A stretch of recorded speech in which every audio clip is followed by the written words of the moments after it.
Every year on different platforms, people do their top 30 strongest characters in One Piece, and this year I wanted to do mine. I'll be listing my top 30 and give an explanation behind why I placed each individual where I did, and I'll keep the explanation brief because I know you guys have lives and don't want to keep you guys here all day. There's also a few things I want to mention before I give my ranking. Number one, I'll only be including characters that are alive, so unfortunately people like Big Mom and Kaido whose statuses are unknown won't be in this video. Number two, this ranking will only be up to chapter 1102 because that's the chapter I've read prior to making this video. Number three, this is my list. I can almost guarantee you that no matter how many times someone were to make a list, nobody's going to agree with it 100%, so don't get butthurt about it. But if you guys enjoy regular anime content, make sure you guys like the video, subscribe to the channel, and hit the notification bell so you guys never miss out on a new video. With that away, my name is Potential Unleashed, and here's my top 30 strongest characters in One Piece for 2023. Starting off the list at number 30, I have Doflamingo, and I actually wonder when I'll stop putting him on the list,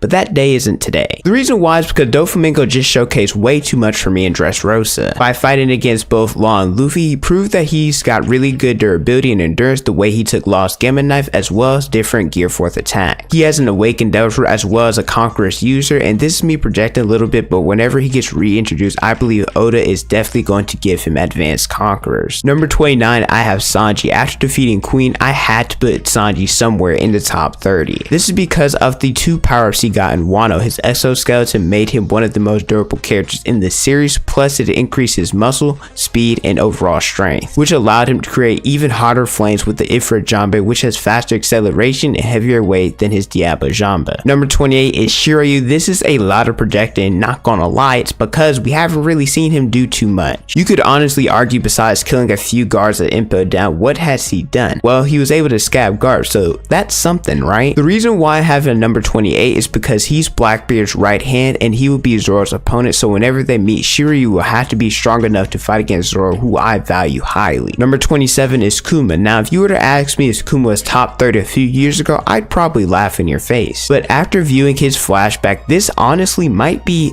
a little bit low for him. Kuma being a buccaneer gives him a strong body, making him a character with arguably the best endurance in the series. He was responsible for the solo revolution of the Sorbet Kingdom, where he got his title of Tyrant. Not only does he have the Pawpaw fruit, but his body was enhanced to make him the ultimate weapon, adding to his existing strength. Number 26 is Katakuri, the man who is perceived as perfection. Katakuri is still my top 30 because showing at Whole Cake Island and being an Awakened Devil user was impressive. He has Conquerors and he has really good armor and hockey. His use of his Devil Fruit in tandem with his future sight makes him one of the best observation hockey users in the series. Number 25 is Marco, a broken Devil Fruit that allows him to heal himself and others. He fought against both King and Queen, who are commanded with an over $1 billion berry bounty on their heads, and one of them might even be in this top 30 list. He also proved that he could at least keep up with Kizaru's speed at Marineford. The only downside is similar to our gripes with Sanji, I feel like Marco lacks the destructive power in his attacks, which is why I have him ranked here. Number 24 is Lucci. His showing in Egghead, well, I think it's enough. He's now in Awakened Zone, which is something only a handful of characters have been able to do. Although he was outmatched by a Gear 5th Luffy, he did show flash of being able to keep up at times,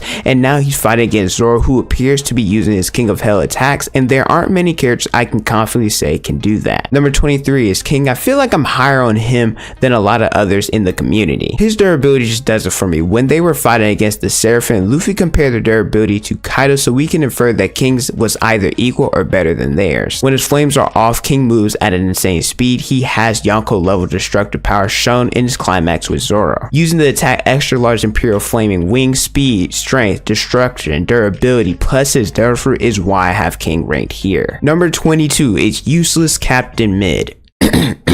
Sorry, I think there's something in my throat. I mean useless Captain Kid. His Devil Fruit allows a lot of possibilities, plus is his Awakened as well. Assigning magnetic properties to things that aren't magnetic, that's pretty cool, especially in the hands of someone with a high battle IQ. He along with Law defeated Big Mom, and Kid has high endurance as well by constantly tanking attacks by Big Mom and still being able to defeat her. Not to mention his damn punk even caused Shanks to take action because of the destructive capability. Number 21 is Hancock. In my opinion, she's probably the most underrated character strength-wise in the entire series. This is probably because, well, we've barely seen her do anything. Her devil fruit is insanely broken. She could even turn Yonko into stone. The only thing that I can confirm is that Hancock is one of the fastest in the series. This is based off the small sample size that we've seen in Marineford, in the Kuja incident involving Blackbeard and Kobe, and Stampede. I know it's not canon, but still, that's an aspect with her devil fruit that has been highlighted the most. She's another individual with conquerors, and I wouldn't be surprised if Oda gave her advanced conquerors in the future. Number 20 is Sabo. He's already broken after training with the Revolutionaries, so what would happen if you give a broken character a broken devil fruit? Well, it doesn't take a rocket scientist to figure that out. You make that character even more broken. We've seen too little for me to comfortably put Sabo higher on this list, but he's not the number 2 of the Revolutionary Army for nothing. Number 19 is Yamato. We've now reached the point of this ranking where advanced conquerors are starting to be mentioned. Yamato can use some of Kaido's techniques, as we've seen her use the Thunder Bagua that he displayed. She also showcased that she can fight against Kaido 1v1, although it's temporarily, but showcasing that she has the strength and speed to do so. She has a devil fruit that is a mythical zone that allows her to use ice related attacks, and as I alluded to before, she's an advanced conqueror user, and with Big Mom out of the picture, she might be the strongest girl in the series. Number 18 is Rayleigh. He's still a monster even in his old age. Rayleigh has showcased that he could keep up with Kizaru during Sabaody. He trained with Luffy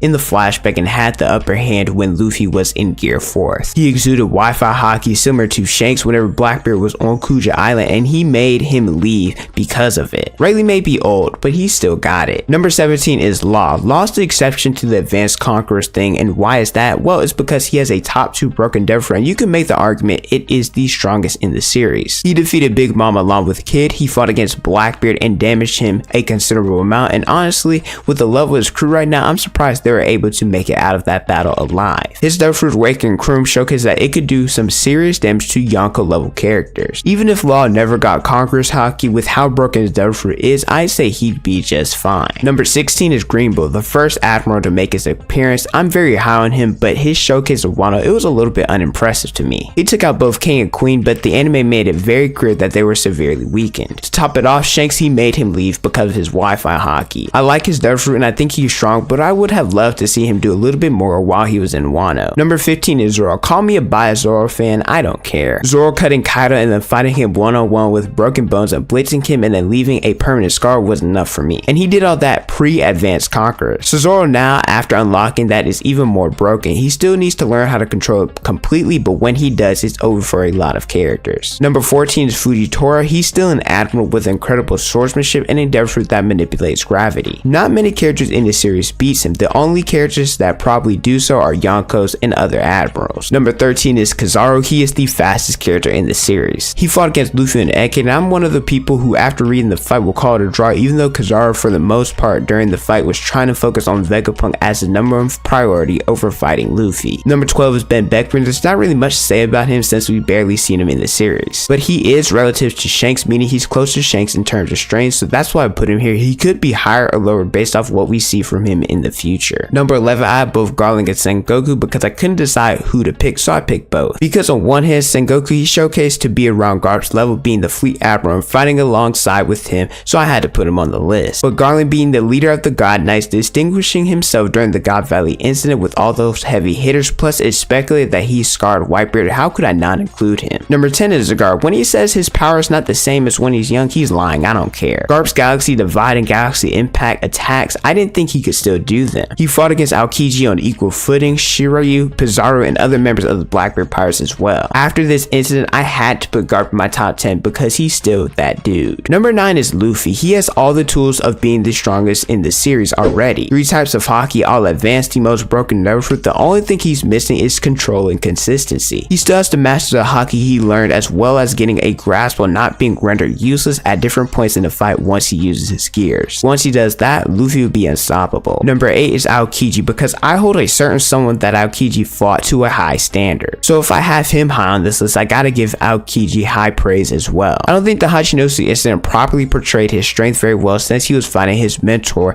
and we know how that goes. Number 7 is Blackbeard. Having 2 of the most broken devil fruit makes up for a lot, because Blackbeard's hockey, from what we've seen, isn't really that impressive. But since his devil fruit can negate other devil fruit abilities, and he has the destructive power to destroy the world, it's okay for your hockey not not to necessarily be the best. When we see more of him, chances are he will definitely go up on my list in the future. Number 6 is Dragon. A few years ago, I would have had him top 3, but the more that time passes, well, he's got to show me a little something. I can't just keep using his title as the only form of evidence making him top 3 in the verse. Heck, we've seen him sweating more than he's done some fighting, so until we see him do something, he'll probably not be in my top 5. Number 5 is Akainu because he has the highest offensive depth fruit in the series. I know the admirals have had their moments not looking the best, but y'all must have forgot who this man is. The fleet admiral, he doesn't play any games, and sooner or later he'll be fighting on the front lines, so when that day happens, he'll prove why he deserves to be in the top 5. Number 4 is the Gorosei. I'm lumping them all together because yes, I think there's a strongest amongst them all, but I don't know exactly which one is since we've only seen one in action, that would be Saturn. In the Lost Chamber, Sabo left because he couldn't take down all of them because there are too much for him to handle alone. From the small sample size that we've seen from Saturn, all the other Gorosei are definitely a problem. Number 3 is Shanks. It's actually scary how effortlessly Shanks looks when he fights. Like, it legit looks like he's not even trying, and he may not be. After such a long time, we finally got a named attack by Shanks, the Divine Departure, and it one-shotted Kid. He's an advanced conquerors and observation user, more likely he has advanced armor as well. Shanks a dog is plain and simple, deserving a top 3 spot in the verse. Number 2 is Mihawk. Everything I said about Shanks, you could say the same for Mihawk. The reason I have him higher than Shanks is because of the title, the strongest in the world. It has been mentioned that his swordplay is more superior than Shanks, and Haki is an important factor for all swordsmen including Shanks, so that's the reason why I have Mihawk slightly stronger than Shanks. Number 1 is Imu, King of the World, the projected final antagonist. It's kinda hard to beat that. Seeing what they did to Sabo, low diffing him and severely wounding him without a named attack is the reason I have Imu as the strongest character in the series. And those are my top 30 strongest One Piece characters of 2023. Let me know who you agree or disagree with in the comment section below. Thank you guys so much for watching. Don't forget to like, comment, and subscribe. Hit the notification bell so you guys never miss out a new video. Follow me on Instagram, Twitter, and TikTok. It's on the screen and in the description below. Thank you guys so much for watching, and don't forget to unleash your potential.